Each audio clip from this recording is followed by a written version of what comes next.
உங்களுக்கு பொருட்களை சேர்த்தும் பழக்கம் இருக்குதா? நான் உங்கள் உளவியல் சகோதரி எம்எஸ்கே பிரியா. எதுவுமே முறைப்படுத்தலைன்னா அது உங்களுக்கும் பயன் இருக்காது, உங்களுடன் இருப்பவர்களுக்கும் பயனற்றதாக மாறிவிடும். இப்போ ஒரு சிலர் பார்த்தீங்கன்னா லேடிஸாக இருக்கலாம். அதாவது வீட்டில் பார்த்தீங்கன்னா நிறைய சாரீஸ் சேர்த்து வச்சுருப்பாங்க. அதே மாதிரி சமைக்கிறதுக்கு தேவையான பொருட்கள்னு சொல்லக்கூடிய ஒரு டீ போடுற கப்பான 4 வச்சுருப்பாங்க, டம்ளர் 25 வச்சுருப்பாங்க, கரண்டி 100 வச்சுருப்பாங்க. ஏன்னு கேட்டால் டிசைனு புதுசும்பாங்க. இது ஒரு வகையான உளவியல் பாதிப்பு. ஏன்னா இவங்க பொருளாதாரத்தை கஷ்டப்பட்டு சம்பாதிக்கிறதுக்கான வழிகளை உருவாக்கவே மாட்டாங்க. யாரோ சம்பாரித்து கொடுக்குறத பொருட்கள் சேர்த்தி தன்னை பெருமைப்படுத்தி பிரம்மாண்டப்படுத்திக்குவாங்க. இது எப்படி இவங்களுக்கு உளவியல் பாதிப்புனா, இவங்க மற்றவங்களை பார்த்து, அதாவது சமூக வலைதளங்கள்னு சொல்லக்கூடியது, அதை பார்த்து உறவினர்கள் பிரம்மாண்டமாக இருக்கிறத பார்த்து, ஓ இந்த பொருளெல்லாம் இருந்தால் தான் தன்னை மதிப்பாங்க அப்படின்னு நினச்சிக்கிட்டு பொருட்களை சேர்த்துறது இவங்களுக்கு பிடிச்சு போயிடும். அப்போ அந்த மதிப்பீடு கிடைக்கும்னு நினைக்கிறாங்க. பொருட்கள் இருந்தால் மதிப்பீடு வராது, புரிந்து கொள்ள வேண்டும். உங்களுடைய அறிவும் சிந்தனையும் எண்ணமும் விரிந்ததாகவும் தனக்கும் பிறருக்கும் பயனளிக்கக்கூடியதாக இருந்தால் மட்டும்தான் மதிப்பீடு கிடைக்கும். உங்களுடைய ஆடைகளை வைத்தோ உங்களுடைய வீட்டில் இருக்கக்கூடிய பொருட்களை வைத்தோ உங்களை மதிப்பிட மாட்டார்கள். அதை புரிஞ்சுக்கிட்டு இந்த உளவியல் பாதிப்பிலிருந்து நீங்கள் விடுபட பொருட்களை சேர்த்துவது ஒரு வகையான உளவியல் பாதிப்புன்னு புரிஞ்சுக்கிட்டு தேவைக்கு மேல் இருக்கும் அத்தனையுமே உங்களுக்கும் மற்றவர்களுக்கும் பயனற்றதாக மாறிவிடும்.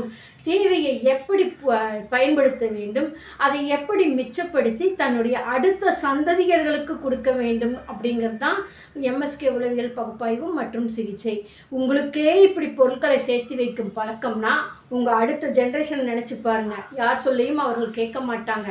அப்போ உங்களிடத்தில் பிரச்சனையா, அவர்களிடத்தில் பிரச்சனையா? அப்போ நீங்கள் மாறினால் அங்கும் மாற்றம் வரும். இது போன்ற பாதிப்பிலிருந்து விடுபட தான் நாங்கள் உங்களுக்கு உதவி புரிகின்றோம் எம்எஸ்கே மைண்ட் செட் நாலேஜ் தெரப்பியில். ஒரு சிலர் பார்த்தீங்கன்னா எதை கொடுத்தாலும், ஐயா எனக்கு வேண்டாம் நான் இப்போ தான் சாப்பிட்டேன், ஐயா எனக்கு ஒன்றும் வேண்டாம் நான் இப்போ தான் டீ குடித்தேன், ஐயா எனக்கு ஒன்றும் வேண்டாம் நான் இப்போ தான் போயிட்டு வந்தேன் இப்படின்னு சொல்லுவாங்க. வேண்டாம் வேண்டான்னு சொல்கிறக்கூடியவங்க பார்த்தீங்கன்னா தகுதி கிடைக்கலங்கிற ஒரு அங்கீகாரம் கிடைக்கலங்கிறதுக்காக இவங்க ஆரம்ப காலகட்டத்திலிருந்து பழக்கப்படுத்தி கொண்ட ஒரு செயல் இவங்களுக்கே அது பிரச்சனையாக மாறிடுங்கிறது தெரிய மாட்டேங்குது. எதை கொடுத்தாலும் எங்கே போனாலும் முன்னுரிமை எடுத்துக்க மாட்டாங்க.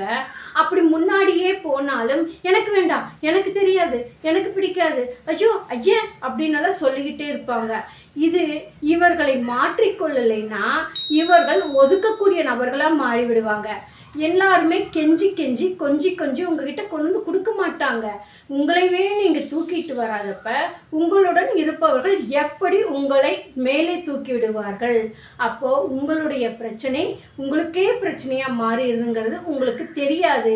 ஏன்னா நீங்கள் செய்யறதெல்லாம் உங்களுக்கு சரின்னு தெரியும். இப்போ நீங்கள் பஸ்ஸில் ஏறுறீங்க, டிக்கெட்டு வாங்கணும். உங்களுக்கு யாரோ ஒருத்தர் டிக்கெட் வாங்குவாங்களா? மாட்டாங்கல்ல. அதே மாதிரி உங்களுக்கான தேவையை நீங்கள் தான் செய்யணும். அப்போ உங்களுக்கு எது சரி எது தவறுனே தெரியாமல் நீங்கள் வாழ்ந்துக்கிட்டு இருக்கிறப்ப நீங்கள் எப்படி மற்றவங்களுக்கு அட்வைஸ் பண்ண முடியும்? நீங்கள் எப்படி உங்களுடைய குழந்தைகளுக்கோ மகனுக்கோ அறிவுரை கூற முடியும்? அதை ஏற்றுக்கொள்வார்களா? நீங்களே ஒரு தகுதியை எதிர்பார்த்துட்டு ஒரு அங்கீகாரத்தை எதிர்பார்த்துக்கிட்டு இது கிடைக்கல, என்னை புரிஞ்சுக்கல, என்னை மதிக்கல அப்படின்னு சொல்லி உங்களோட தவறுகளை சரி செய்யாமல் நீங்கள் அறிவுரை அட்வைஸுன்னு சொன்னால் அது எப்படி குழந்தைகளுக்கு வளர்ச்சி கொடுக்கும்? உங்களுக்கே இவ்வளவு பிரச்சனைகள் இருக்குது. அப்போது உங்களுக்குள்ளே இருக்கிற பிரச்சனைகள் என்னென்னு தெரிஞ்சுக்கிறதுக்கும் உங்களை மேன்மைப்படுத்துவதற்கும் உங்களை உயர்த்தி கொள்ளுவதற்கும் அறிவும் சிந்தனையும் எண்ணமும் செயல்பாடும் தேவை. அந்த அறிவு பழைய அறிவில் வேலை செஞ்சுச்சுன்னா வளர்ச்சி இருக்காது. அந்த அறிவை மறுசீரமைக்க சரி தவறு எதை என்பதை கண்டறிந்து மறுசீரமைக்க தான் MSK mind set knowledge therapy உங்களுக்கு உதவி புரிகின்றது.